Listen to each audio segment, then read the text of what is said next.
this episode, I speak with author and intermittent fasting coach Laurie Lewis.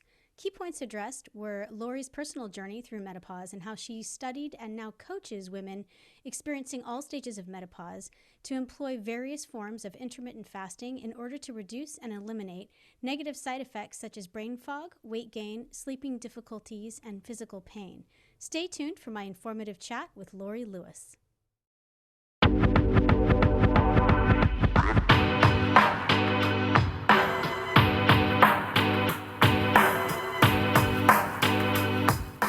My name is Patricia Kathleen, and this series features interviews and conversations I conduct with experts from medicine and science to health and humanitarian arenas in an effort to explore the world of fasting from a variety of angles. This dialogue is meant to develop a more complete story about the information, research, personal stories, and culture in and around the science and lifestyle of fasting. If you're enjoying this podcast, be sure to check out our subsequent series that dive deep into specific areas such as founders and entrepreneurs, vegan life, and roundtable topics. They can be found on our website, patriciakathleen.com, where you can also join our newsletter. You can also subscribe to all of our series on iTunes, Spotify, Stitcher, Podbean, and YouTube. Thanks for listening. Now let's start the conversation.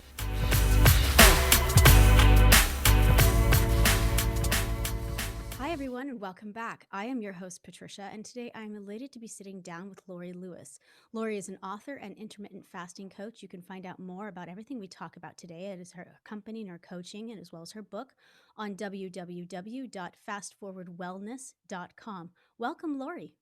Hi, Patricia. It's great to be with Hi. you. Absolutely. I'm excited to unpack everything that you've been talking about today. We have a lot to kind of unearth, as we talked about earlier. I'm excited to talk about fasting and the stages of menopause with you. For everyone who's new to the podcast, I will tell you that I will give a bio on Laurie before I have her fully more describe her platform and her journey with fasting as well as menopause. But prior to doing that, a quick roadmap for today's podcast in which the line of inquiry will follow. As stated, I'll ask Laurie to kind of more fully describe her own story and journey with fasting and menopause. Then I'll drop into defining key terms. This is important when dealing with the fasting community because a lot of words such as fasting, IF, keto, autophagy, all of these things kind of get lumped together. People use some of those terms. And it's important to know if one is using them, how and what the relationship, so one can more clearly understand when you're communicating your information, how those words are being identified. That area is not necessarily meant to catch anyone up or define a dictionary definition, just one's own personal relationship with those words. And then we'll turn straight to unpacking Laurie's book and all of her knowledge within it, Celebrating Your Vibrant Future, Intermittent Fasting for Women 44 to Forever. And I can't wait to kind of unpack that. And then I'll turn to actual questions regarding effects of IF and specific inquiries that I have with Laurie regarding herself and her clients that she's witnessed. We'll get into some taboos.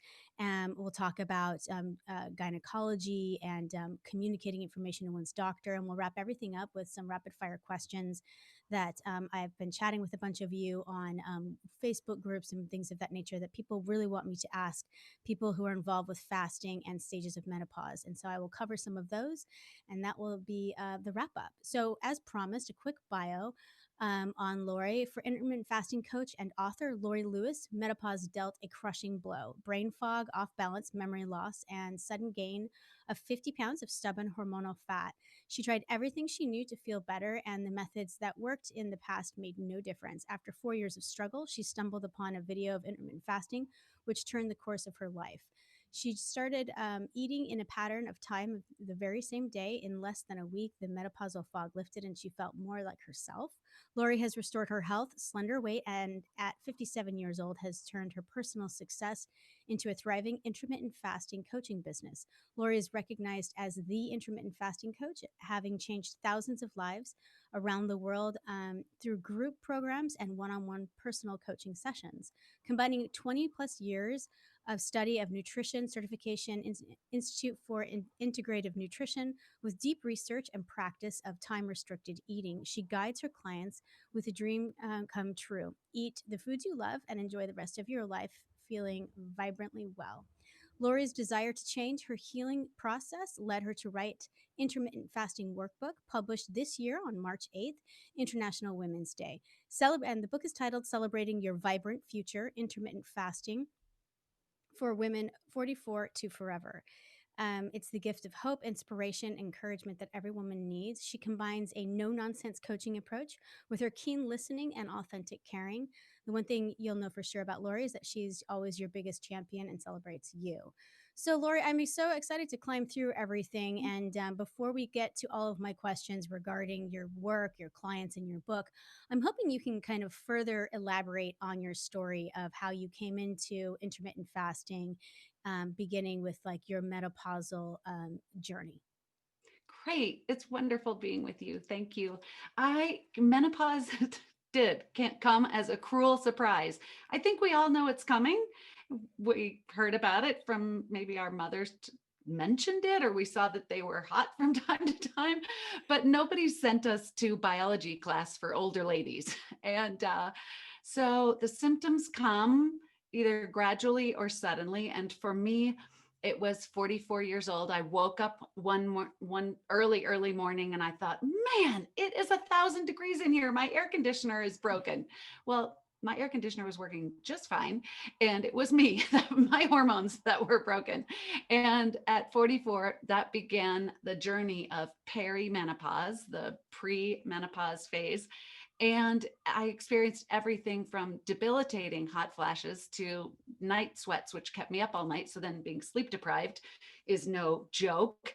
And then depression, which was very unfamiliar to me. And I kind of felt like in my childhood, teens, 20s, 30s, I was always struggling with weight in terms of 20 pounds on, 20 pounds off, 20 pounds on, but I always knew how to take it off. So I felt a little chubbier at 5 pounds up and I knew what to do.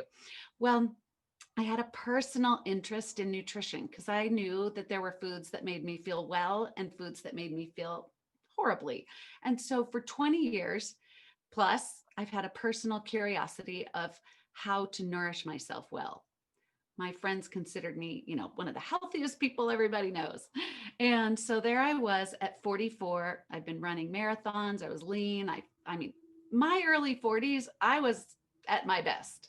And all of a sudden, all these symptoms of perimenopause piled up. And I couldn't wait for my cycle to end. I was like, oh, this is all going to be over very soon. And at 49, my period stopped. I went into menopause and all of a sudden my body packed on 50 pounds, just boom. So I always say, I ate this way when I was lean. I ate exactly the same way when I gained 50 pounds. And I ate exactly the same way when I lost 50 plus pounds. What the difference was intermittent fasting. So after 4.5 years in menopause and trying everything I knew how, from juice cleanses to there are different foods that elicit more hormonal responses than others. So I cut those out and I experimented and I did everything.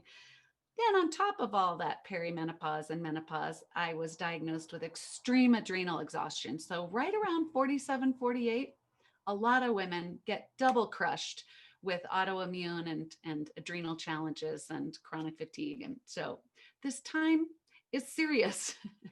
Yeah. And what happened for me was that I would say, despondent at the end of my rope. And I came home to Colorado, where I grew up, to visit my mom. And she said, lovingly, encouragingly, she said, let's use this time that you're home to turn the weight around. Now, I don't know about how your ears hear that, but my ears hear that like, oh, what? You think I haven't been trying everything possible for all these years? I'm just going to turn it around in the blink of an eye. And so I wailed and cried and moaned and screamed. And that night, she offered to pray for an answer. I accepted, of course. And that night, I read online the words intermittent fasting for the very first time. And I stayed up all night. I went downstairs the next morning and I said, I think I found an answer. I'm going to do this crazy thing where I eat in a pattern of time. Going to be skipping some meals, and there's a way to do it. And I studied all night, and I think I know how to do it. And she said, that sounds great. How may I support you? Which to me are the most magical words on earth.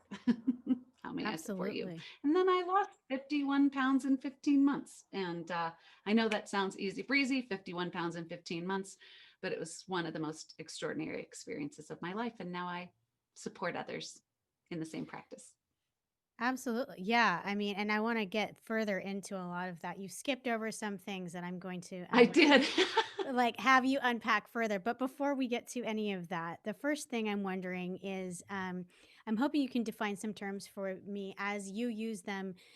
Just these are relationships again that you have with these words in your head. It's not a dictionary definition. If you and I were speaking in a park after COVID and you were mentioning these terms and I asked you to define them, it would just be how you describe them so that people can garner a better sense of when you use them, what you're actually inferring to yourself. So the first one I want to use is fasting. What does that term denote for you?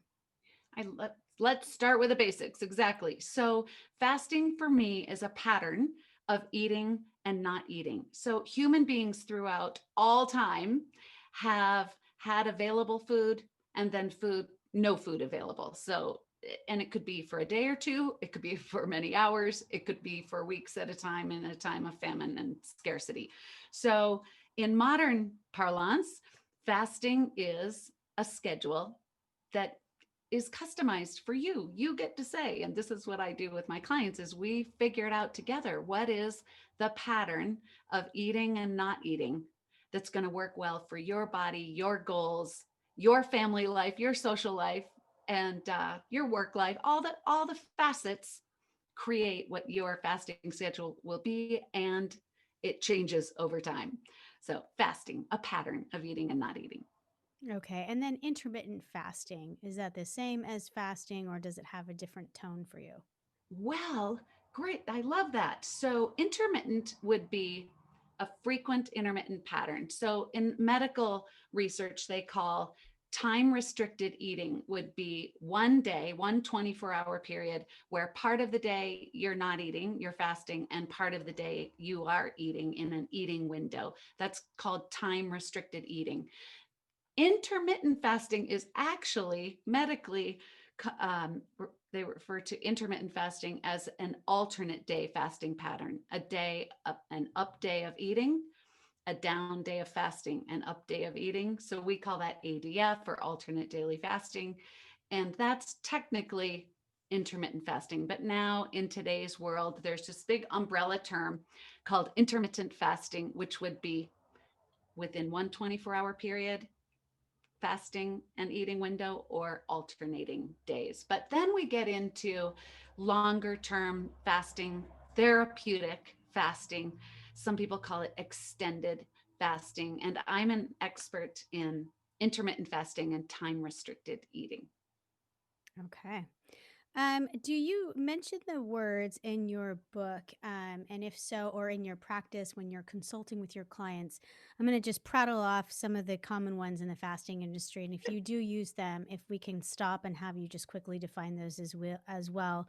We have, okay, autophagy, OMAD, 16-8, 24, 48, 72, warrior diet, meal skipping, insulin resistance, and fat adaptive. Start at the top and I'll tell you all of them. Okay, so the first one, and autophagy. and they're all in my book also. It's amazing. I love that. Yeah. So it's celebrating your vibrant future, and as you've just outlined, you can use my book as a reference and be like, oh wait, what's the definition of autophagy? So let's start there with A. So it's a relatively new discovery. Obviously it's an ancient phenomenon as old as our bodies, throughout all human history. But when we're in a fasted state, I call it the hours of repair or the hours of healing. The body is able to go deep into old broken down cells. So I call it a deep cellular repair. And in 2016, the discoverer, the primary researcher for autophagy, won the Nobel Prize. So that's quite recent. And so when people ask for exactly what happens with autophagy, we don't entirely know yet. But when a scientist looks at a cell that's been repaired, all the old junky, but I liken it to having your car detailed. So you take in your old dirty, rusty car, and then it comes back all shiny new. Like you can't believe that they did that. So when a researcher looks at a cell that's been repaired with the practice of autophagy while in a fasted state, comparing it to a brand new cell, they can't tell the difference. So here we are in a fasted state, and our body is in repair. And you can see it on your skin where scars, moles, wrinkles will smooth out and disappear because autophagy is at work. It's very exciting. Absolutely. I Okay. like that. I like those descriptions too. The hours of repair. I think that's a very clean way of looking at it. What you've said off the cuff. Now, OMAD. So, one meal a day. This is up for debate. Okay. So, I'll tell you my view of one meal a day that came from Jen Stevens, who wrote a book called Delay, Don't Deny, in her most recent New York Times bestseller called Fast, Feast, Repeat. Our methodology, hers that I've subscribed to, is that if you take one meal, you can spread it out over several hours. The fasting community tends to think of one meal a day as one plate. I like one meal. Okay. So the OPAD, one plate a day, would be you fast for 23 and a half hours, scarf down your plate in 30 minutes, close your eating window, you're done. In my experience, that fast eating window, that quick eating window, does not allow enough time for the body to discern satiety. It can think that food is in short supply, and it can lower your metabolic rate over time if you sustain that schedule. So it's not really great for weight loss over long term because the body's like, food is scarce, and it lowers the metabolism. So OMAD, one meal a day, in my world is take the parts of a meal. Like you went to a restaurant, you got the appetizer, you might have a little salad, you might have a roll and some butter and a drink and your main course and a coffee and a little dessert, a meal over several hours. So personally, I figured out my fasting sweet spot. My body is very happy fasting clean for 20 hours a day and having my OMAD, my one meal, in a 4-hour eating window. So that's two things. Very enjoyable way to live. And secondly, it sends a communication to my body that food is not scarce, and it keeps my metabolism up. So that's one meal a day, OMAD. Nice. And then we have the various fasting styles. We've got 16-8, 24, 48, 72, and extended fast. How would you define all of these? So let's take time restricted eating and intermittent fasting. It's any division of that 24-hour or 48-hour schedule that you're going to divide into two parts, your fasting part and your eating part. So if we take one day, 24 hours, and we divide it however you want, right? So I like that you said it the way that you did, because that's quite common in the media and so forth. It's like there's a set plan that you decide in advance that you're going to do. My approach is different. It's one day or 2 days, 48 hours or 24 hours. You're going to divide it into your eating hours and your fasting hours. And we discover together what that best sweet spot is for you. So you could start with 12-12. There's 24 hours in a day. Have a 12-hour fast. You're asleep for 8 of it, I hope. And then a 12-hour eating window where you eat 3 meals and you gradually extend your fasting and decrease your eating window. And maybe you'll arrive at 16-8, stay there for a week or so, settle in. Pretty soon, most people discover that I I'm satisfied. I can fast longer. It's not a problem. It's easy. And most people continue on inching along. I think 19.5 is a great target. Dr. Bert Herring wrote a book called The Fast Five, where he basically discovered this idea of fasting for 19 hours a day and eating in a 5-hour eating window. He wrote the book 10 years ago. And 19.5 is a great way to live. So in answer to your question, you don't need to pick or choose in advance what your schedule will be. It's an unfoldment, it's a discovery. Yeah. And then I wanted to know if you'd heard of the warrior diet because you're keen on this 20 is fasting for 20 yourself and eating for 4. Have you heard that term? I have absolutely Ari Hefmack. Oh shoot, I can't pronounce his last name. I'm sorry. I'm going to totally slaughter that. So, yes, I am familiar. I haven't read his work, and I, I think that he doesn't subscribe to the clean fast, which we can definitely talk about. I don't remember if that was in your definition list, and I would very much like to define that because in my world, fasting is fasting. I'm a fasting purist. I'm a plain clean faster. And then, but if he does 20 and 4, that's very familiar to me. That's what I've done now for over 3 years and even 2 years in maintenance. I'm Yeah. so happy with my 20 and 4 OMAD.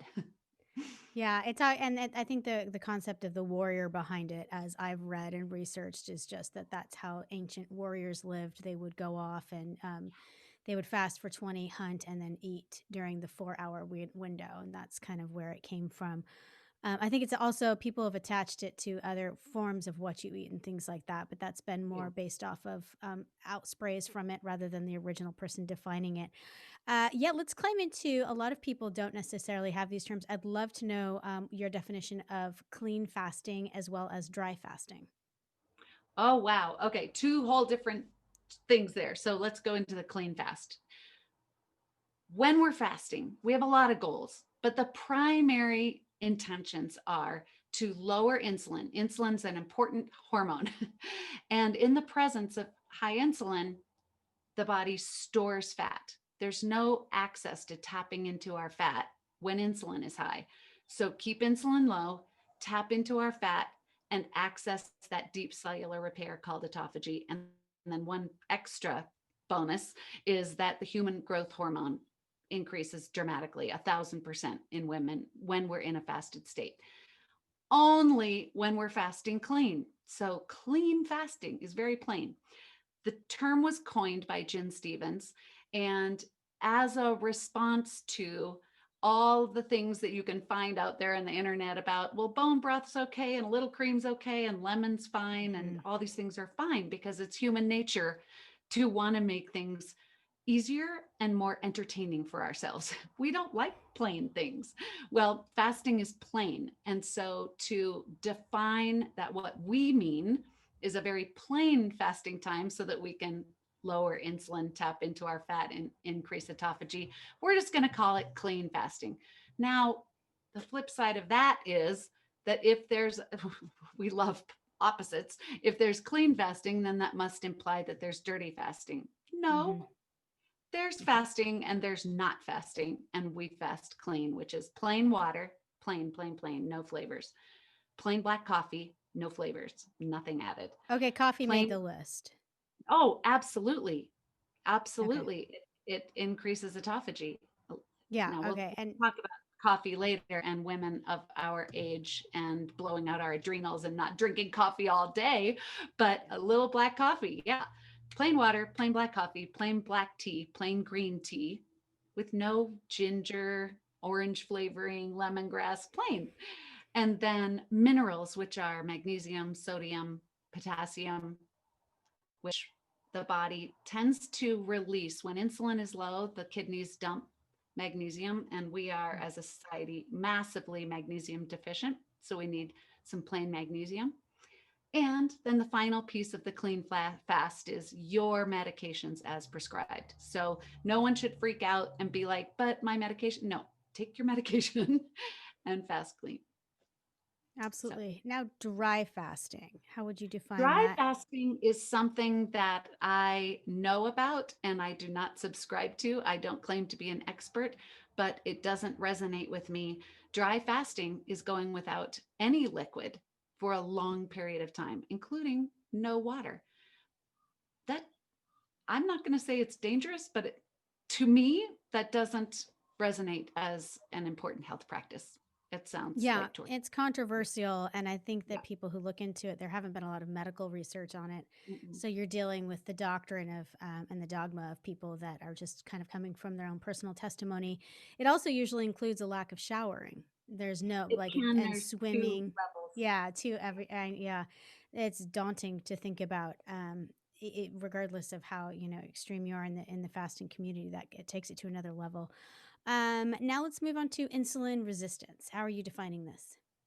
So, insulin resistance is when there's a high level of circulating insulin all the time, that the pancreas, the body says, food's here, we need to regulate the blood glucose, and the pancreas is cranking out insulin to calibrate that, and the cells are not receiving the insulin. So, the pancreas just keeps cranking it out, and blood sugar goes high, and that ultimately leads to type 2 diabetes. So, what we want to do is lower that fasting insulin over time through our clean daily fasting practice. And, you know, most people come into intermittent fasting with the desire of shedding surplus fat. The most important thing, really, is to lower that circulating insulin so that insulin and cortisol and are all regulated and normalized. So some of the indications for insulin resistance are not only high circulating insulin, but blood pressure. And we can see that in if the belly is larger proportionally to the person's height. But that happens in menopause. My most uh, I don't know, the feature of my body that I always liked a lot that I thought looked good was I've always had a flat tummy. And all of a sudden in menopause, I had a big old tummy that I could grab onto. And I was like, where did this come from? So it was hormonal estrogen fat, but also high circulating insulin. And so insulin Yeah. resistance is no joke. We got to bring it down. And And then fasting it's is the way. yeah, the subsequent term, fat adaptive. Do you use this Great. term in your book, and how do Oh, you yeah. use it? Yeah. So it's interesting that being fat adapted is a term that's been usurped by the ketogenic diet, the keto Mhm. community. And so then people come to fasting and they're like, I thought that could only happen when you're eating keto. It's like, Yeah. no. Being fat adapted is when your body uses up the glucose and stored glycogen. And then when insulin is low, and the body's like, okay, where are we going to get our energy now? It goes, whoa, we've got all this fat on board. Let's tap into it. So when the body becomes metabolically flexible and shifting those fuel sources every single day, it becomes easy for the body. When you're tapping into your own fat for energy, for fuel, that is when you are fat adapted. So that's what that means. And a little sidebar, um, intermittent fasting gets us into ketosis and being fat adapted 4 times more quickly and effectively than the ketogenic diet. So, if eating super low carb, high fat, moderate protein is your thing, great, keep doing that. But if you add intermittent fasting to your regimen, you'll be a finely tuned machine for sure. Yeah, I haven't spoken to a lot of keto like diehards recently that don't use some kind of fasting to drop into Yeah, ketosis because of what you're saying. Okay, good. we're done with our terms, and if we come up Yay. upon anything else, I'll have you clarify those. My first question for you is based on what I read in your bio, and you said that you stumbled upon a video of intermittent fasting. Can you tell us what video that was? Absolutely. So Diane Parham, Dyann, had just started her thrice weekly Facebook and YouTube videos. And I stumbled on one and then I watched, she had just started, it had just been a few months. It was early 2017. And so I watched videos that night by Dr. Eric Berg, Dr. Jason Fung, and Diane Parham. I don't remember any of it, but I for hours. And it just made so much sense to me, this idea of pausing from eating. Our bodies are not designed to eat all the time. And the metabolic rest and the balancing of my hormones and waiting, and this idea, Jen Stevens' idea of delay, don't deny. So I'm just waiting till later, and I'm gonna plan when I'm eating, and I'm gonna have delicious food to anticipate. So I'm just gonna delay it till later, and it really made sense to me, and I took to it like a fish to water. Nice. I want to unpack your journey with menopause because uniquely, a lot of people who stumble into IF do it in perimenopause in positions like where I'm at. And we're still waiting for some labs to come back. But this entire podcast journey began with me, as everyone who listens to this knows, is with a conversation that I had with my gynecologist about a year ago when I said, I've had the occasional night sweat, and it doesn't usually happen. It hasn't been infrequent my whole life. You know, if I'm jet lagged or something, I'll wake up sweaty in the middle of the night for some reason or another.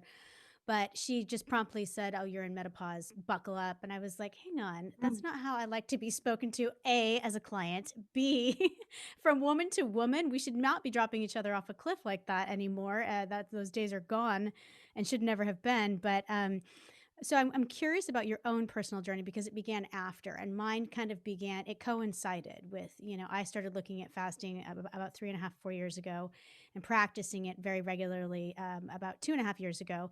And I'm curious about when you came to it, because it was after your perimenopause. You said, at 49, you had had all these things happen. So my question about your menopause journey first is, did you go in and seek consult with a gynecologist or now there's menopause experts, people have clinics, Mhm. gynecologists will, excuse me, gynecologists will have these actual separate kind of clinics that's all devoted to menopause. So it separates their OBGYN work from their menopausal work. And these I know have just come out as of over the past 5 years. But I'm curious what kind of medical attention and advice you sought. Did you go all out? Were you seeing chiropractors, acupuncturists, and a doctor? Or who did you seek during your perimenopause and menopause year? I love that. Thank you. So I was seeing a functional medicine doctor. I lived in New York for 24 years. So I was seeing a functional medicine doctor in New York. And for those who aren't familiar, functional medicine physicians are committed to the discovery of the root cause of the disease or ailment that you're suffering from, not just, oh, you have this based on your numbers, and here's a prescription to solve that or to make you feel better. So they're real, they enjoy the investigation and the discovery and the practice and the figuring it out together, and that takes time and effort. It's Yeah. a lot more effortful than taking a drug. So I subscribed to that. I was very committed to that. And I had all the thyroid tests. I had everything. I mean, this 50-pound weight gain really felt like a mystery. And I feel like I'm the only woman of my age who dodged this thyroid bullet, but my thyroid is healthy. But what I did hit was this extreme adrenal exhaustion. So I was nurturing myself back to health. It took about 7 years for me to feel normal again with my adrenals. So what I needed to do, and it happened simultaneously with menopause, was acupuncture, meditation. I had to stop running. I had to stop all stressful things, which as a New Yorker is just unheard of. Like, how do I do that? And in fact, when I was diagnosed, the doctor was like, "You are under so much stress." I'm like, and I couldn't even recognize it. I didn't even know what being stressed out meant because I was so in it. I Many people notice that they get a second wave of awakeness late at night, and that's an indication. If you, for me, I learned over time to go to bed earlier and earlier and earlier. It took years, but if I'm awake past 11, I get a surge of, now I understand melatonin is going the wrong direction, and a surge of cortisol, and I'm awake till 1 or 2 or 3 in the morning, which is how I lived my life as a New Yorker. So I had to apply at the instruction of my functional medicine doctor. I went on 2 rounds of a hormonal testing diet where I took everything out and then and it reintroduced items like eggs and grapefruits and tomatoes and so forth, very, very, very slowly, to see if any of those things were the cause or the culprit. And I did 2 rounds of that, and none of it made, cutting out those things made no difference. So I went to acupuncture probably 3 times a week for years Wow. to balance my hormones. And so nutrition, sleep, meditation, slow Yeah. yoga, a lot of walking. It was a full blown lifestyle attention. Did And you then start that at 44? I started all of that. Well, I was eating well, very healthful eater for 20 years. I, as a New Yorker, walked everywhere. I had a inconsistent yoga practice, but I was a runner. So I had to stop running. I had to look at everything in my life that caused stress and stop all my volunteer work. I had to reduce my work hours. I had to start addressing sleep, which took years. And it wasn't until, so as I said, all of that took about 7 years practicing that. But it was the introduction of intermittent fasting that had me feel most like myself. It's hard to put words to what does feeling like yourself feel like, but when you're not, you know it. And then when you are yourself, you know it. And so within a week of intermittent fasting, it was kind of like this final missing piece that everything settled in. And that's where this discovery of what is your fasting sweet spot, what's your happy place, your home, your groove. And together we figure that out. And that's different for every person. Yeah, and I want to climb into your coaching. I want to do it after we talk a little bit about your book because I feel like some of the core principles are going to be attached with it as well. I'm kind of smitten with this bespoke plan that you have with fasting. You're one of the first people that I've heard kind of address it, and rather than this like one catch-all phrase. But I first want to kind of climb into and you've mentioned a few of them up until now as well. I know that your book addresses the mind, the fogginess. There a few different things that you really address as approached with the combination of fasting and perimenopause and menopause. You talk about the mind and the fogginess, confidence, which is I think kind of a byproduct of the weight, money, physical pain and disease, sleeping, and food control and freedom. And we talked about this earlier. I have not read your book. I will climb into it and hopefully bring you back on to kind of get into the core components. But having read a synopsis of it and things of that nature, I know you talk about those things.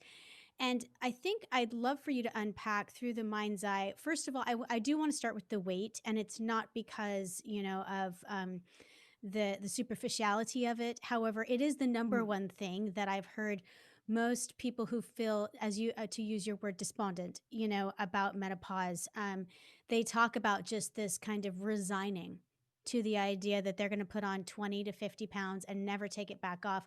And in particular, I've heard a lot of women, especially in people that I've spoken to that have given me their honest testimony on chat rooms, talk about the depression they feel because they're told that if they put it on during menopause, taking it on after is near impossible. Taking weight off in your 60s. I've heard medical gurus, health officials for the past 5 years say taking weight off in your 50s and 60s is like, 15 times as difficult as in your 20s.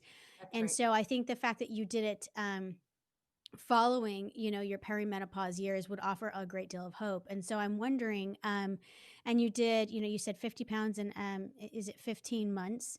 Yes. And I'm kind of wondering, as that started did it come off quickly? So I guess I'm curious about the weight loss. And did you immediately go to your window of fasting for 20, eating for 4 hours, or did you kind of fine tune that as you went? And and I'm curious about the first effects. You talked about the brain fog lifting. That was the first Mhm. thing that happened. So can you kind of Yeah. speak to all of those things? I would be glad to. So, yes, I started this. I went right to 16:8 because to me, skipping breakfast is no problem. I have black coffee, I'll eat lunch later.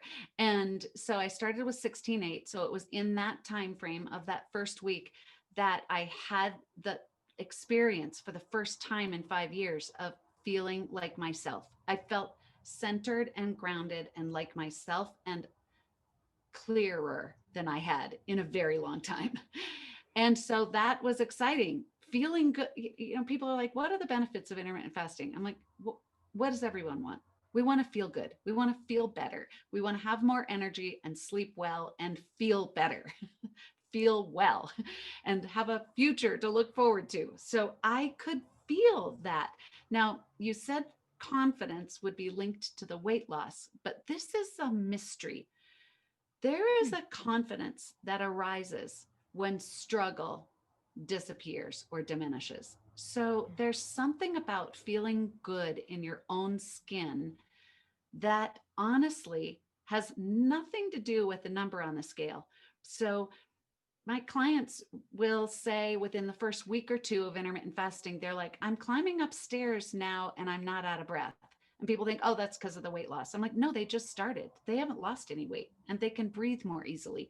So there's this groundedness and release of struggle that happens almost immediately. So even people who have a lot of insulin resistance to work through and a lot of hormonal imbalance and Hashimoto's and other physical challenges and don't lose the weight right away, which is frustrating, but they will say, I'm never going to stop because I've never felt so well. So there is something about intermittent fasting that people quite instantly realize is a great way to live because you feel so well.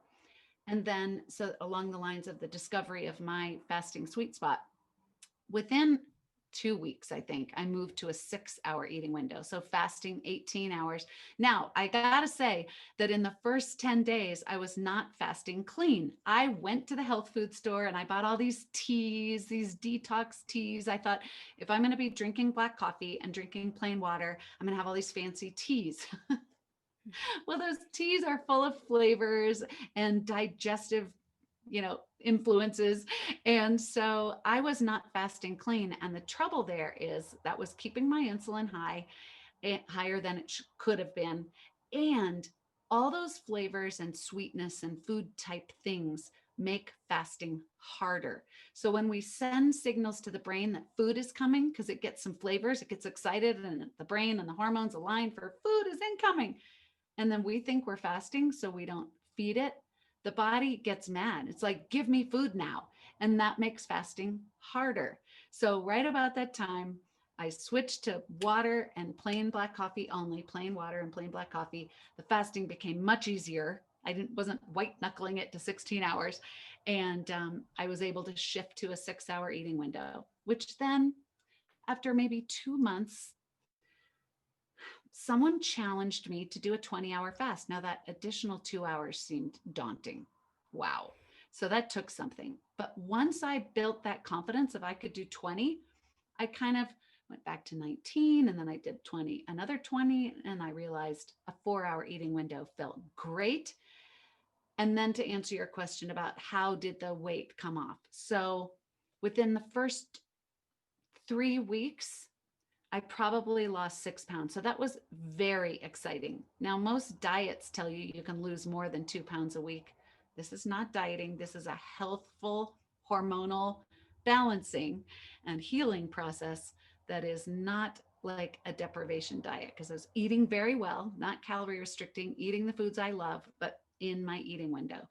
So, what people can expect is kind of maybe an average of about a pound a week. Now, when people lose a pound a week, they think this is so slow, but our skin is shrinking up at the same time that the fat is being shed. We don't have saggy skin. And that's because of the autophagy. That's why you want to fast clean to get that deep cellular repair.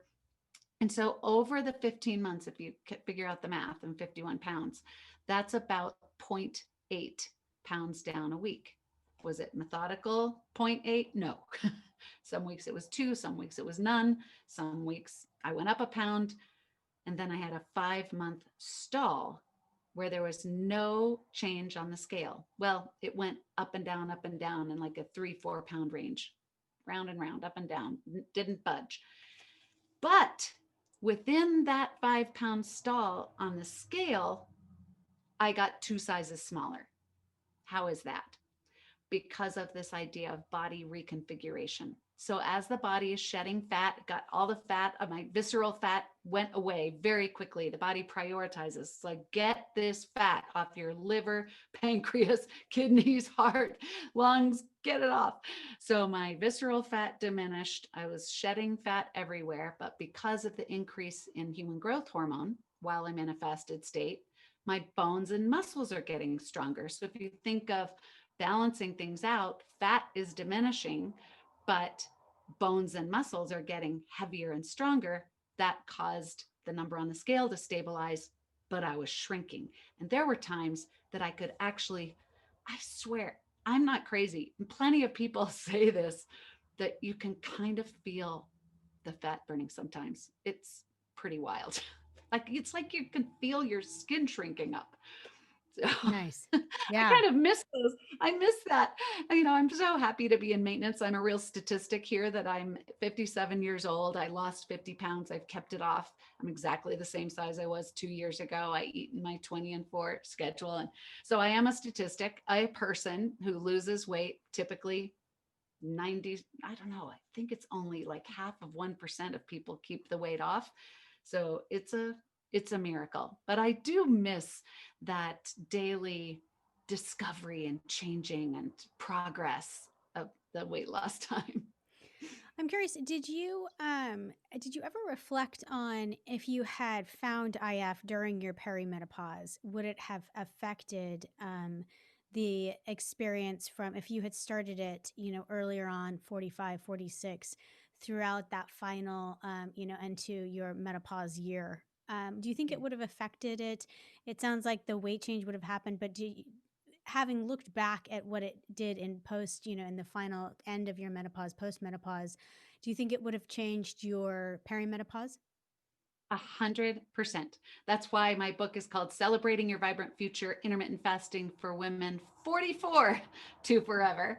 And it's the 44 that, I like alliteration, but I picked 44 because that's when it started for me. But you're at 43 and you have some signs. And I we can never know, right? So but I'm Yeah. catching all my friends and clients and people I meet who are in their early 40s and feeling great. Most women in early 40s are like, life is good, I'm it's just life can feel really great in the early 40s. But as your doctor said, and I'm sorry they said it in a disempowering way, but yeah, buckle up, it's coming.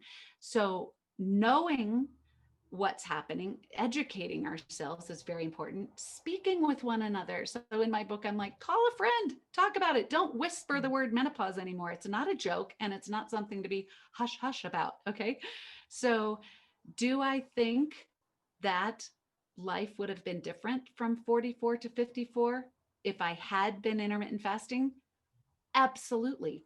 It's the primary hormone that it balances is insulin, and then cortisol, and then estrogen and progesterone and testosterone and our thyroid hormone. And I mean, it just, the hunger hormones, ghrelin and leptin. We have over 80 hormones that are little chemical messengers operating in a hierarchy. And when one is off, it makes all the other ones that are close to it off. And so, intermittent fasting, eating in a pattern of time, a no stress pattern. One of the myths is that intermittent fasting isn't good for women's hormones. What a joke. The absolute opposite is true. It was the missing piece in addressing my adrenal fatigue and our adrenal glands, our hormonal glands. So once you find that sweet spot, your fasting groove that isn't a stress or a strain, it's like a good yoga class that's a little hard, but no hard push. It feels great. So yes, any woman in her early 40s who's anticipating the oncoming, you're on the threshold of this magnificently amazing hormonal shift that every woman endures and hopefully thrives in, emerging the other side to the second half of our life, celebrating our womanhood. Let's have it be as easy as possible and be Yeah. an intermittent faster. Yeah. In regards to food and freedom, and I know you've spoken to this in the past, so I believe that a lot of people talk about, when you do IF, you can eat whatever you want as long as it's within a window. And I think that I call it a tripwire, a marketing tripwire, because while that is what a lot of people use and say and even practice as they come into it, I believe that there's a self personal reevaluation with one's relationship to food and specific kinds of food because you're eating this one time a day. This happened with myself, but having interviewed over 100 people in the fasting expertise and field and practicing and spoken to well over 200 people outside of that in groups and different things, I have found that people revisit and constantly reevaluate their connection with food groups, food types, because it's such a much more narrowed concept So while there's this marketing tripwire of eat whatever you want as long as it's within that window, and a lot of people say that, I believe that very, very quickly after someone practices a regular fasting lifestyle, they actually create a new relationship with foods, Yes. and their evaluation is constant. And I know that you've spoken to this. You talked about a girlfriend using the word window worthy Yes. food, and things like that. And it's celebratory. It's is it the best food that I can have? People go to organic. If I'm only eating this little one time a day, I'm going to have the best kind or whatever. And I'm wondering with you, in particular, because you have these clients, you have this rotation of voices that are coming into your life and experiences that are changing your expertise. Do you find that this is true? And how quickly does it happen that people kind of redevelop this relationship and kind of zero in on what foods you've just mentioned about 15 minutes ago, that certain foods made you feel a certain way? You were kind of zeroing in as you began fasting with the same thing. Do you find that's true for most of your clients? And how quickly does it happen? It happens 100% for everyone. What happens in a coaching relationship is that very quickly people are like, oh, fasting, it's full of wonderful surprises within the first week or two. Biggest surprise is this is way easier than I thought it was going to be. And then people say that fasting is easy. It's the food that I'm having a problem with. So then we shift to studying the eating window. Once we get that fasting sweet spot, that fasting groove settled in, then we look at the eating window. Now, this idea of eat whatever you want is spectacularly nuanced. Here's the first point regarding eat whatever you want. People in our society expect to be told what to eat. I'm not going to tell you what to eat. You eat what you want. Does that mean eat everything all the time, copious amounts? No, it means I'm not going to tell you what to eat. You know, and if you don't know now, you will learn over time through your fasting practice, which heightens your discernment and awareness. Your body's in the driver's seat telling you the foods that it wants. And so you asked, how long does that take? So again, I said Dr. Bert Herring wrote a book called The Fast Five. He also wrote a book called AC, The Power of Appetite Correction. And he explains how in our brains we have an appestat, the appetite control center of our brain. And it's different timing for everyone. That appestat, speaking to our hunger hormones, begins to communicate. It lowers ghrelin. Ghrelin is the one that says, eat now. That chills out. And then you can fast longer. And then leptin is the satiety hormone that says, stop eating now. That we can't hear now. One of the reasons we can't hear it is because we're eating all the time, and two, because we're eating ultra processed foods. In the presence of sugar and other ultra processed foods, leptin fails to work. So, do I think people should be eating a ton of sugar all the time? No. Do I think people should be eating whole foods as close to the source as possible, eating much like people do in the blue zones where people live to be over 100 years old? And it's been studied, like, what are these people eating that they live so long? What is their lifestyle that they live so long? And so, yes, of course, I want people eating healthful food, but even that is different for everyone. My body wants a baked potato with a lot of salt, sour cream, cheddar cheese, and butter. Other people do not do well on potatoes and sweet potatoes and rice. So we all need different varying percentages or degrees of those macronutrients, fat, protein, and carbohydrates. We all need different types of carbohydrates. Our bio individuality, our glycemic index is different for each person. Another facet of eat whatever you want is we each have our own experience with deprivation. We're either, we fall on a different point on a spectrum of being rule followers or being people who are quite rebellious. And plenty of my clients are like, if you tell me I can't have it, I'm going to go hog wild. Hmm. So I need to figure out with each client, are you someone who needs very rigid boundaries? Or are you someone who I would never say, you can't have a cupcake, you can't have pizza, you can't have ice cream, because they will go off the deep end.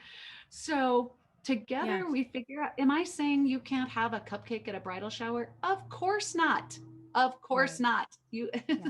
but do I want you, eating salads and olive oil and avocado oil and all the veggies and, grass-fed beef? And I've been a vegetarian for over 20 years.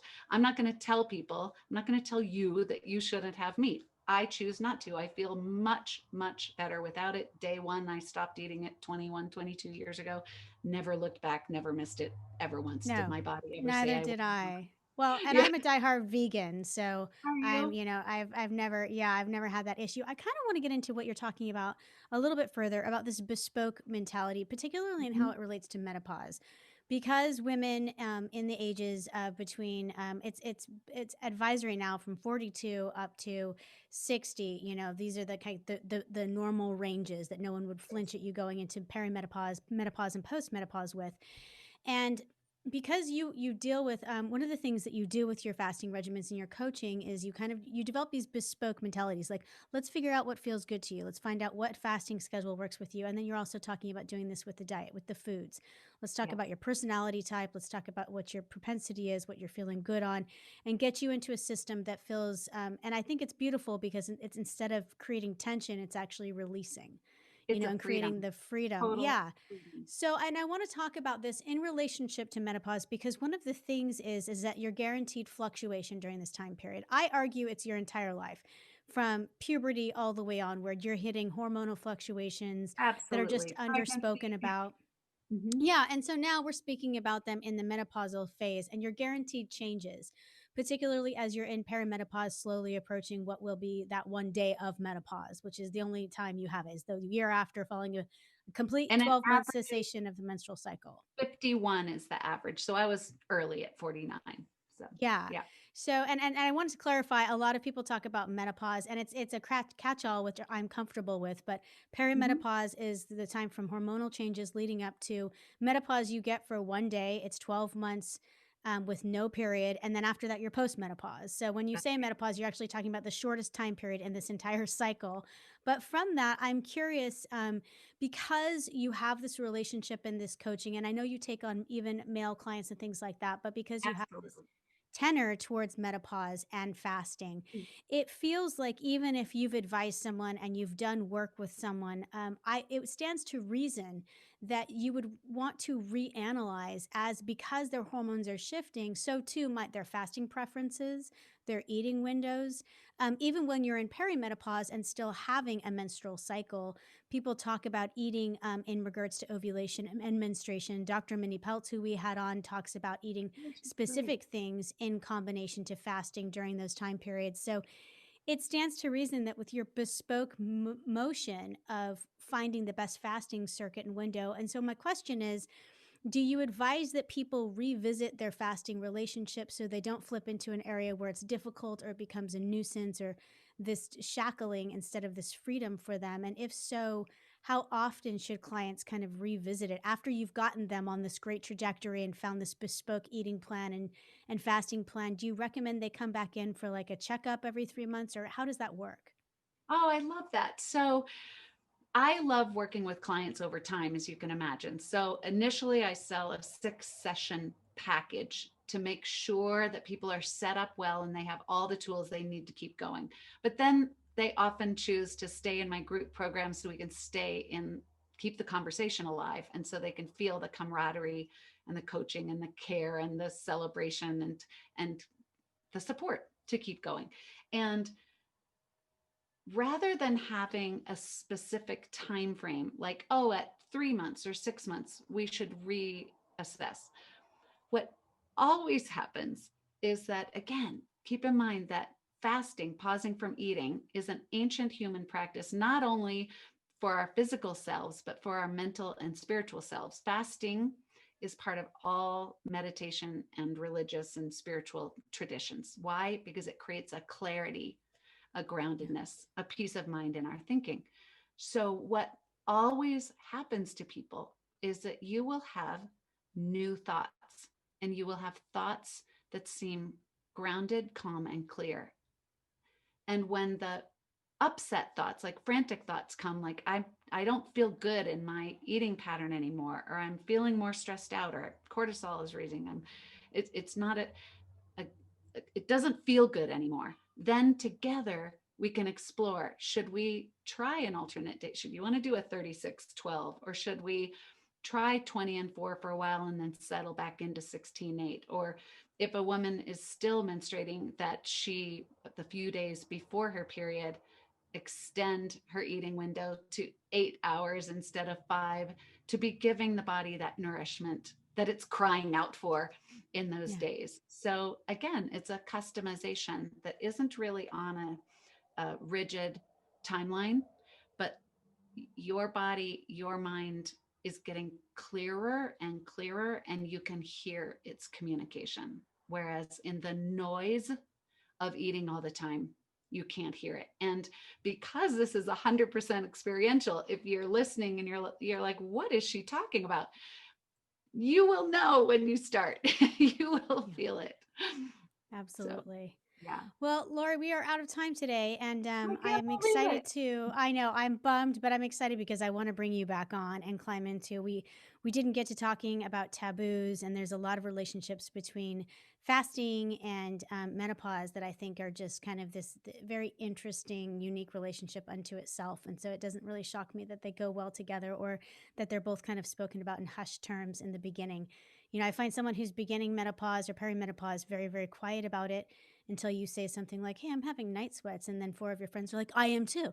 But and the same thing with fasting, someone will say, "I've been trying some intermittent fasting," and 4 other people will say, "Me too." But it's this very quiet thing, and Oh, then as you get further into the relationship, you get evangelists.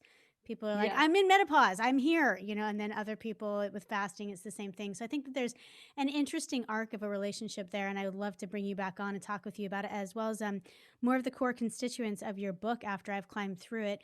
But for now, I just want to say thank you so much for coming on and telling us all about your fasting and menopausal information and journey and coaching and expertise. I really do appreciate it. I loved being with you. Thank you, Patricia. Absolutely. And for everyone listening, we have been speaking with Laurie Lewis. She's an author and intermittent fasting coach. You can find out more on her website, www.fastforwardwellness.com. And from all of us at Patricia Kathleen Podcasts, thanks for listening. Remember to be responsible, practice compassion, and always bet on yourself. Slender.